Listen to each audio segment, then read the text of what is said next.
Welcome back. In the last video, we left off. I issued you the challenge of creating a function called pred and plot image that goes through these steps. You might have already done that. So if you did, I applaud you for your efforts, but if not, let's do it together now. See how I might make it. And again, there are many different ways to do these sort of things. That's the beauty of programming. So this is just one of many. I'm going to import some typing modules. Now I'm also going to import image. So I can take care of this step here, number 2. And let's start it off by going through step 1.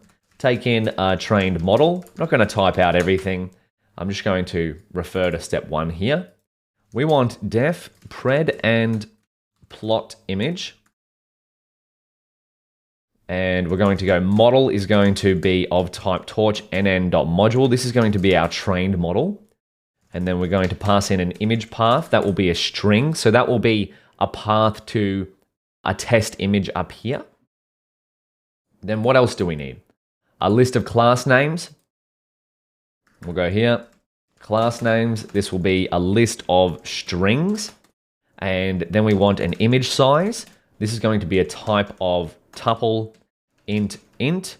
And we'll set this by default to be 224, which is the size that we've used for training so far. Then we want to transform.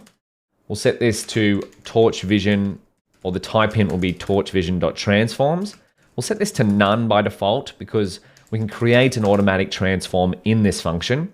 And the device is going to be torch.device, and we'll set that by default equal to the target device. I think that looks pretty good for step 1. So step 2, let's open the image with pill. Step 2, open the image with pill. We want to set up img for image equals image.open, and then we'll pass it in the image path. So the image path is just going to be a file path to an image. We'll open it up. Beautiful. Now what do we need to do? Step 3, create a transform if one doesn't exist. So create a transform if one doesn't exist. So by default, we've set the transforms equal to none. So let's write a little check here. If transform is not none, so if there is a transform passed to this function, we want to go image transform equals, or transform equals the transform. However, if one doesn't exist, let's just create one manually, like we did up in section 2.1, I believe. Yeah, a manually created transform. Recall that there are 2 ways to create transforms with the new Torch Vision API, manually or automatically. So this just gives us, having a parameter here like this, just gives us an opportunity to use either. So image transform equals transforms, or what we might do is just make sure we don't need to import all of these other things, but we're going to anyway. Just so this function is complete in itself. From Torch Vision, import transforms. And then we go transforms dot compose. Then we're going to create a list of transforms here. The first one will be transforms dot resize. And we're going to resize that to be the image size, which will be a tuple. By default, it is 224. Then we're going to transforms dot toTensor. Turn all of the values between 0 and 1, and then we will normalize using transforms.normalize, and then the mean is going to be, well, I always forget these numbers, so that's why we go normalize. Yeah, there we go. We can just copy this down into there. So we'll just jump back down to here. We just want to normalize our image values to have the same distribution as the ImageNet dataset. Wonderful. So then we've got an image transform. So now what are we up to? We're up to step 4. Make sure the model is on the target device. Okay, let's start our prediction pipeline here. So predict on image.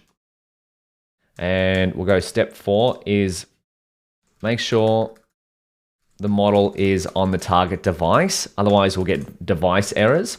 So model.toDevice, that's easy enough. And then what do we want to do? Turn the model to model.eval. I will have to turn on inference mode as well. That's one thing I left out there, but that's okay. Turn on inference mode and eval mode. So model.eval, that'll turn off things like dropout. And with torch.inference mode, that'll turn off a whole bunch of things such as gradient tracking and whatnot, so our inference is as fast as it can be. So we've got inference mode there. 6, transform the target image and make sure its dimensionality is suited for the model. So what we're going to have to do here is 6. We've got a transform above, our image transform. Let's go transform the image and add an extra batch dimension. We need to add an extra batch dimension because we're only dealing with one image at a time through this function, and our model expects a batch dimension.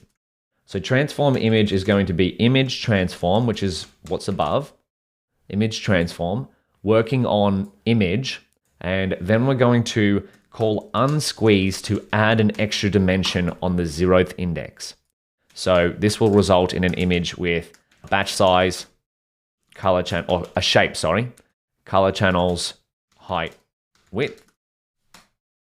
Then what do we have next? Step 7, make a prediction on the image by passing it to the model. Now, we have to also ensure that our data is on the same device, don't we? We haven't done that yet, so we might do that right here. Make a prediction on the transformed image by passing it to the model. Also ensure it's on the target device.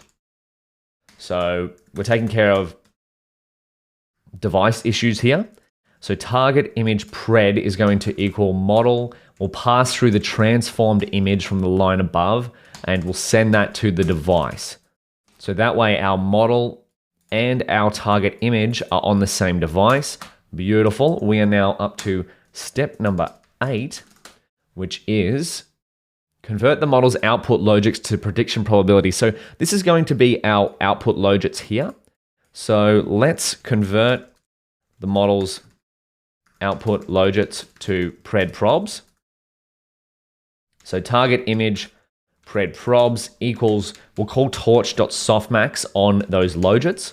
So target image pred, which is from the line above, on the first dimension. And then we are up to step 9. Look at us go. This is going to be one hell of a function. So convert models prediction probabilities to labels, and then the next one is plot the image with matplotlib. Okay, I think we can do both of these in one hit.